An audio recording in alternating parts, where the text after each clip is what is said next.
Hello' dear এছপিৰেণ্ট, এই ভিডিঅ'টোত আলোচনা কৰা হ'ব সাম্প্ৰতিক পৰিক্ৰমা অৰ্থাৎ কাৰেণ্ট এফেয়াৰ্ছৰ most important multiple choice questions. So, without wasting our time, let's get started. To the first question you can see, where was India's first generation beta baby born? ভাৰতৰ প্ৰথম প্ৰজন্মৰ বিটা শিশু ক'ত জন্ম হৈছিল? অপশ্যন কেইটাৰ ভিতৰত ইয়াৰ কাৰেক্ট অপশ্যনটো হ'ব অপশ্যন এ হ'ব মিজোৰাম। ভাৰতৰ প্ৰথম প্ৰজন্মৰ বিটা শিশু মিজোৰামত জন্ম হৈছিল। Next question, which state on the Santosh trophy national football championship title recently? শেহতীয়াকৈ কোনখন ৰাজ্যই সন্তোষ ট্ৰফিৰ ৰাষ্ট্ৰীয় ফুটবল চেম্পিয়নশ্বিপৰ খিতাপ দখল কৰিছে? ইয়াৰ কাৰেক্ট অপশ্যনটো হ'ব অপশ্যন এ হ'ব ৱেষ্ট বেংগল, অৰ্থাৎ পশ্চিমবংগই শেহতীয়াকৈ সন্তোষ ট্ৰফিৰ ৰাষ্ট্ৰীয় ফুটবল চেম্পিয়নশ্বিপৰ খিতাপ দখল কৰিছে। Next question, who is the chief justice of Guwahati high court at present? বৰ্তমান গুৱাহাটী উচ্চ ন্যায়ালয়ৰ মুখ্য ন্যায়াধীশ কোন? ইয়াৰ কাৰেক্ট অপশ্যনটো হ'ব অপশ্যন চি হ'ব বিজয় বিষ্ণই। বিজয় বিষ্ণই হৈছে বৰ্তমান গুৱাহাটী উচ্চ ন্যায়ালয়ৰ মুখ্য ন্যায়াধীশ। আৰু ইয়াৰ প্ৰতিষ্ঠা হৈছিল 5 এপ্ৰিল 1948 চনত, আৰু প্ৰথম মুখ্য ন্যায়াধীশ আছিল ছাৰ R.F. লৰ্ড। মনত ৰাখিব। Next question, which city has recently been declared the world's most polluted city? শেহতীয়াকৈ কোনখন চহৰক বিশ্বৰ আটাইতকৈ প্ৰদূষিত চহৰ হিচাপে ঘোষণা কৰা হৈছে? ইয়াৰ কাৰেক্ট অপশ্যনটো হ'ব অপশ্যন বি হ'ব হানৈ। Next question, who has been recently appointed as the Director General of CRPF? শেহতীয়াকৈ CRPFৰ সঞ্চালক প্ৰধান হিচাপে কাক নিযুক্তি দিয়া হৈছে? ইয়াৰ কাৰেক্ট অপশ্যনটো হ'ব অপশ্যন ডি হ'ব জ্ঞানেন্দ্ৰ প্ৰতাপ সিং। তাৰপিছৰ question, how many athletes have been awarded the Arjuna award for the year 2024? 2024 বৰ্ষৰ অৰ্জুন বঁটা কিমানজন খেলুৱৈক প্ৰদান কৰা হৈছে? ইয়াৰ কাৰেক্ট অপশ্যনটো হ'ব অপশ্যন বি হ'ব 32।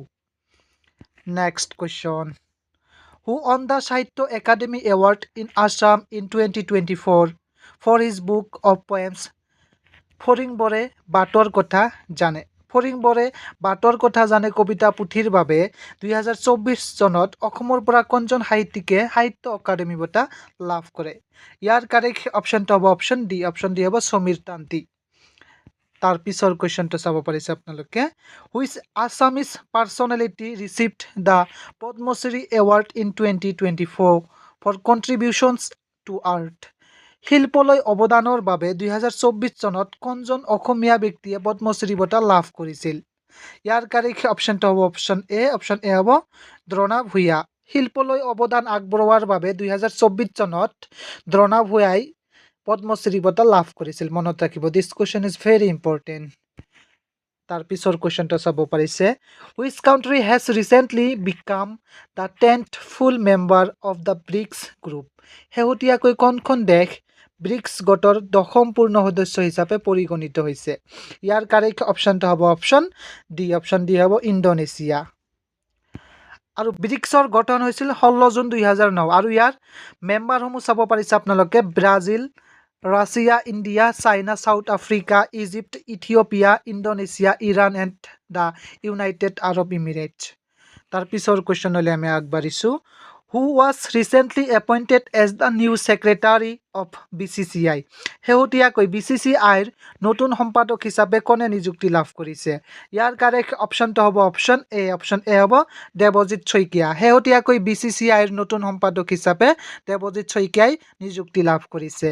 তাৰপিছৰ কুৱেশ্যনটো চাব পাৰিছে আপোনালোকে, who inaugurated the Z Morh tunnel or Sonamarg tunnel? Z Morh সুৰংগ বা সোণমাৰ্গ সুৰংগ কোনে উদ্বোধন কৰিছিল? ইয়াৰ কাৰেক্ট অপশ্যনটো হ'ব অপশ্যন এ হ'ব Narendra Modi. Next question, which wildlife sanctuary in Assam was designated as a Ramsar site in 2024? 2024 চনত অসমৰ কোনখন বন্যপ্ৰাণী অভয়াৰণ্যক ৰামচাৰ স্থান হিচাপে নিৰ্ধাৰণ কৰা হৈছিল? ইয়াৰ কাৰেক্ট অপশ্যনটো হ'ব অপশ্যন বি হ'ব দীপৰ বিল ৱাইল্ড লাইফ চেংচুৱাৰী।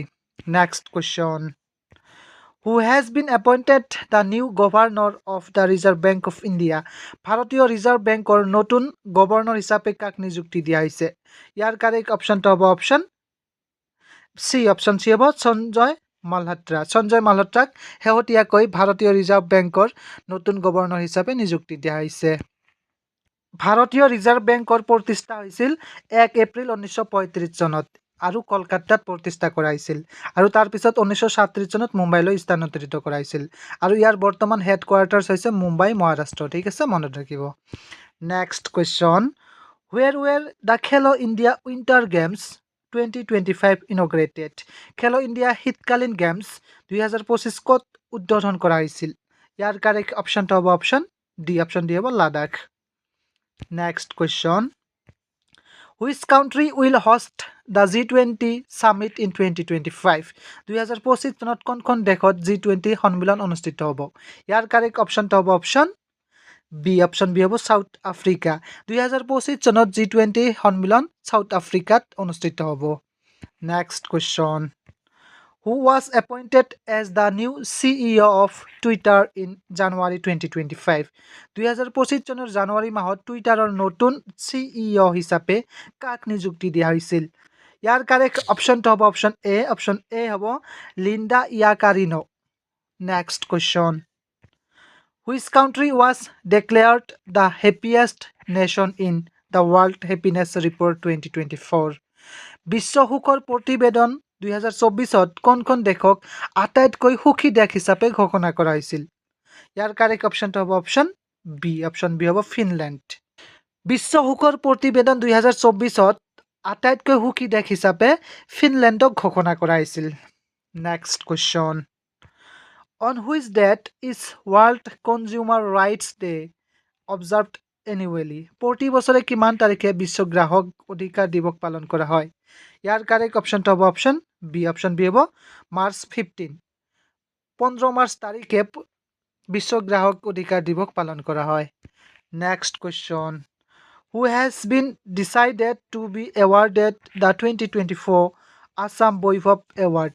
2024 বৰ্ষৰ অসম বৈভৱ বঁটা কাক প্ৰদানৰ সিদ্ধান্ত লোৱা হৈছে? ইয়াৰ কাৰেক্ট অপশ্যনটো হ'ব অপশ্যন ডি। অপশ্যন ডি হ'ব ৰাণা প্ৰতাপ কলিতা। 2024 বৰ্ষৰ অসম বৈভৱ বঁটা ৰাণা প্ৰতাপ কলিতাক প্ৰদানৰ সিদ্ধান্ত লোৱা হৈছে। Next question, which Assamese film won the Best Feature Film Award in the Assamese language at the 69th National Film Awards?